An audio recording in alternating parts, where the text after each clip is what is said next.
लगाओ लेकिन बढ़नी ना उठ के लगाओ तो खुला बार बार खुला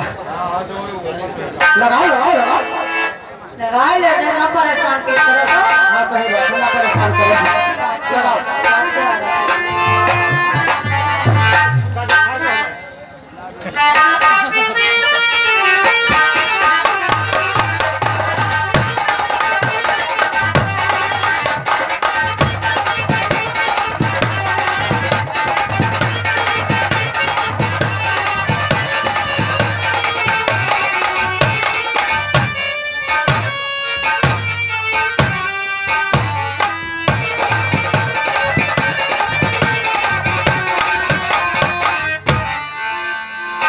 खटिया तिरछा कोनी हो गई देख लो ये पावा धंधा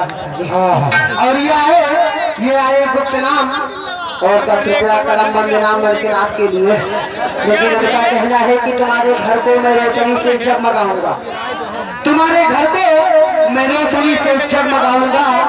और दिए खामोश हो जाएं तो अपना दिल जलाऊंगा और तुम्हें जिस दिन यकीन हो जाए मुझ में खामियां भी हैं मुझे आवाज दे देना मैं वापस लौट आऊंगा।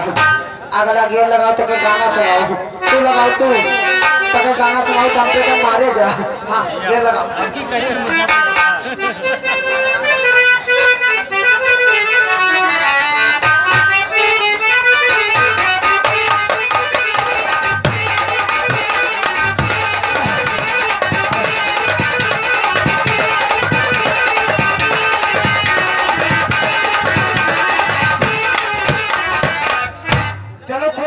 इनके चुनाव निशान कैरम बोर्ड है हाँ कैरम बोर्ड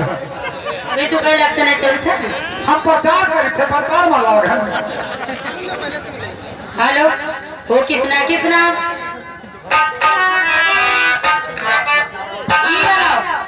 वो किसना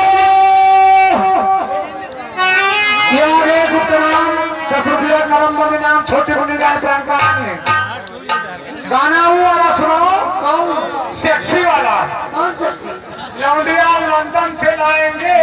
रात भर सीटी बजाएंगे रात भर सीटी बनाएंगे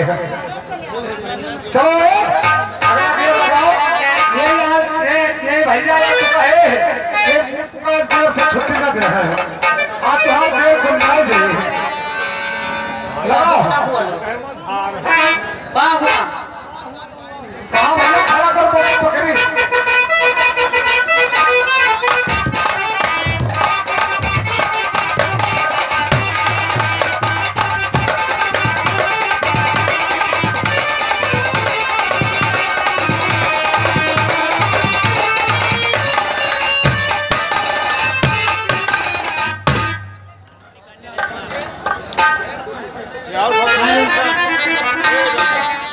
वो कितना